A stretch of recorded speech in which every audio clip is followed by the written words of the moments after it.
Form 47 हुकूमत ने budget 2025-26 जो है वो पेश कर दिया है।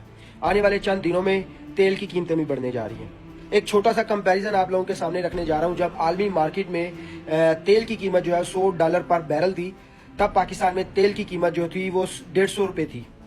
और आज आलमी मार्केट में तेल की कीमत जो है वो $60 पर बैरल है।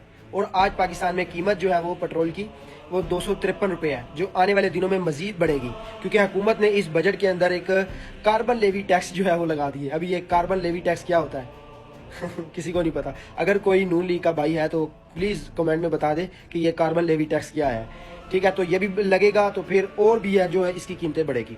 अब जब आलमी मार्केट में $100 पर बैरल थी तेल की कीमत, वो दौर था इमरान खान का। इमरान खान वो तेल महंगा खरीद रहा था और वो अवाम को सस्ता दे रहा था 150 रुपये में। और उस टाइम भी ये मीडिया जो है वो चीखता था।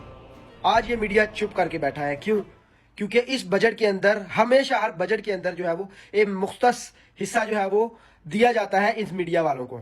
एक बजट के अंदर खसूसी हिस्सा जो है इनका भी होता है, ताकि ये अवाम को अच्छे की रिपोर्ट दें कि हुकूमत बहुत अच्छा बजट लेके आई है, सब कुछ अच्छा कर रही है।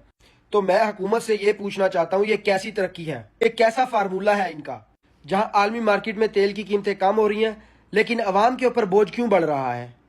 क्या ये इंसाफ है? ये जुल्म और ये निचोड़ सिर्फ अवाम का ही क्यों? दूसरी तरफ पाकिस्तान की हिस्ट्री देख लो, जितने भी ये सरकारी अफसर है, अफसरशाही है, इनकी हमेशा जो है वो तनख्वाहें बढ़ती हैं, जबकि गरीब तबका जो है गरीब से गरीब तर होता जा रहा है।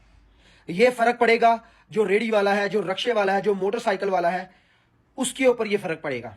वो लेवी टैक्स, ये कार्बन लेवी टैक्स वो देगा, वो अपनी जेबों से देगा, अफसरशाही ने नहीं देना। ये सिंपल एक सवाल है कि इस बजट में अवाम को क्या रिलीफ है, अवाम का क्या रिलीफ है? ये वो इमरान खान का ही दौर था जिसने सब कुछ बर्दाश्त करके, कोरोना के दिनों में भी उसने सब कुछ बर्दाश्त करके अवाम को रिलीफ। और अगर इन 5 सालों में कोई बजट जो है वो पेश हुआ, वो सबसे अच्छा बजट जो है वो हम्माद अजहर ने पेश किया था। आज अगर उसका बजट इसके बजट के साथ कंपेयर किया जाए तो हम्माद अजहर का बजट जो है वो लाख दर्जे जो है वो इससे अच्छा था।